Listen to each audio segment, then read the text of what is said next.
My name is Matt Scott. I am a 2021 wheelchair basketball Paralympian. I'm actually a five-time Paralympian for Team USA, and from Detroit, Michigan, living currently in San Francisco, California. Can you tell us about your sepsis experience? Yes, of course. That actually wasn't too long ago. It was the fall of 2018. I actually had a pressure sore that I knew about, but was foolish enough to think I could take care of myself, and that pressure sore from sitting in my wheelchair, too long and long hours of training and just sort of too much contact on my backside. That pressure sore ended up getting infected, and that infection went septic. I got really sick, and I told my team managers and my coaching staff that I was going to need to go to the hospital, and they took me there promptly. But I actually passed out in the waiting room, and I woke up 7 or 8 days later after a septic shock. So after that, it was pretty difficult as far as the recovery goes. It was about a 4 month recovery for me because they had to do a surgical flap on my backside to repair the damage of the pressure sore, but also just get rid of the infection. So learned how to do a lot of things over again. Was very afraid that I'm a wheelchair basketball player, high level athlete, and always have been, and was very fearful that I wasn't going to be able to return to high level competition. Thankfully, that wasn't the case, but that's a bit of background about the story. How was your experience being released from the hospital? Were you given information about life after sepsis? So the interesting part about me being released from the hospital is one thing that I failed to mention in the background is that I was in Germany the entire time. So I was abroad. I was in a foreign country, and I was sure I was giving information about my condition and what I had gone through. But when you're not really giving the information in total, in full English, and both parties both understand the language, or both speak the language in a first hand basis. It's a bit different. So they explained to me what happened to me. I was very aware of my condition, but I wasn't really aware of what I should expect afterwards, and what life after sepsis would be like. Um, and I wasn't really aware of some of the things that went down as far as the the sepsis was concerned. So I had some organ failure. I wasn't exactly clear on the organ failure. I had some, obviously I was in a coma for quite some time. So there was a lot of things I was unclear about that had to be sort of explained to me. But as I said, being in a foreign country, you don't really get a good grasp of that. So I did have an understanding, but not a full understanding. That's for sure. Were you aware of sepsis before this happened? If not, at what point did you first hear the word?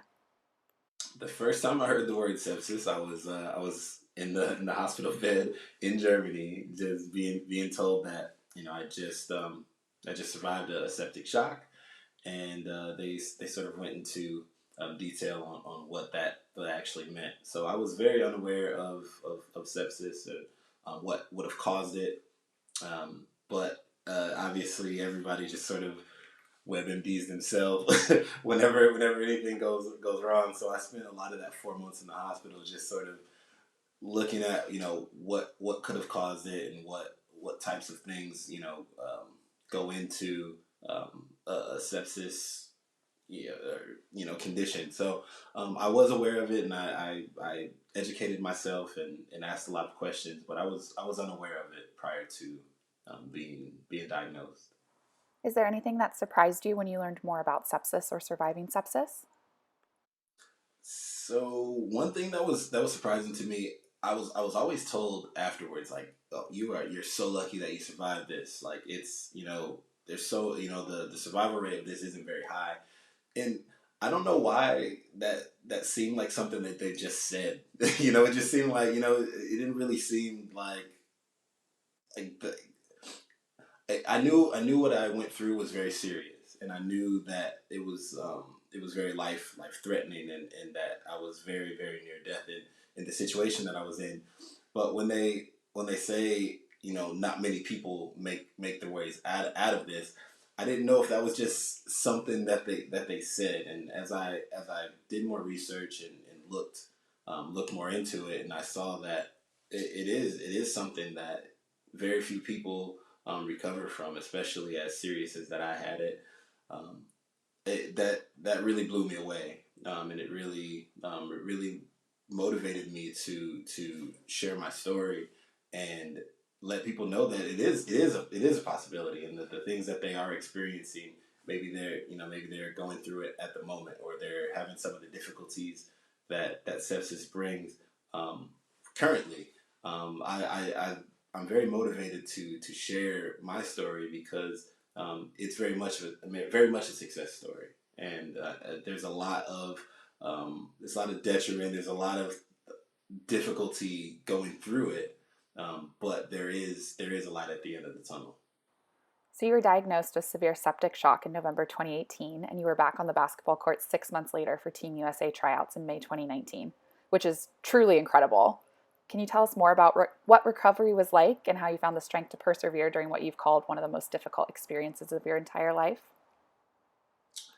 That absolutely was one of the most difficult experiences of my life, and mentally, I just never saw it another way. And I just think that the reason why I was able to pull myself out of that was the mental strength. And I won't even call it mental strength. I think it was just straight up stubbornness. Like I just I knew that I wanted to go to Tokyo for the 2020 Paralympic Games. That was my goal, and I was never going away from that. Like I want to win a gold medal for my country at the 2020 Paralympic Games, and I knew that the first step to doing that was the 2019 Games. And so even laying in the hospital bed, having just recovered, not being able to even really, push myself up and sit up well, I still was like, give me some time and I'm gonna make this happen. So just mentally, I just never checked out. I was always strong mentally, and I was always telling myself like, this is the outcome that you deserve. So we're gonna get there. So I just always told myself that's how it was gonna be, and mentally just always stayed in that mindset. What are you most proud of since surviving sepsis? Man, there's a lot, to be honest. I mean, the survival portion of it is something that I'm very proud of. It's like that I was able to get through something like that, because it really was trying. It was something that I never thought I would have to go through, and just being able to get past that 4 month hospital stay in a foreign country, being taken away from everybody that I love and know, and being taken away from sport, really. I'm really proud that I was able to make it back to an elite level of sport. Um, when I first woke up, I often tell this story, that somebody tried to hand me a glass of water, and I couldn't hold it up. My hands were shaking, and I just couldn't hold that glass of water. So to be able to make this triumphant return to basketball, and wait a second, I have my gold medal close to me. um, Actually, this gold medal isn't the gold medal from Tokyo. This is the gold medal that we won in 2019, the year that I made the comeback. And as beautiful as it is to win a gold medal at the Paralympic Games, this gold medal here means so. I won't say it means so much more to me, but it means an awful lot to me, because this was the games that I made my triumphant return, and it meant everything to me. So, Sepsis Survivor Week is a week where we work to bring awareness to the unseen mental, emotional, and physical challenges that many survivors face every day. Do you have any messages or words of advice for other survivors who might be watching this? My message will be to anybody that may be going through the things that sepsis brings to you is that you will go through those things. The mental unclarity, the depression, the panic attacks. There's a long list of things that post sepsis will bring you, but you'll get through it. You'll get through it. If you survive sepsis, you can survive anything, and the things that get put on your plate, you will get through it. Thank you so much, Matt. You can learn more about sepsis and life after sepsis at sepsis.org.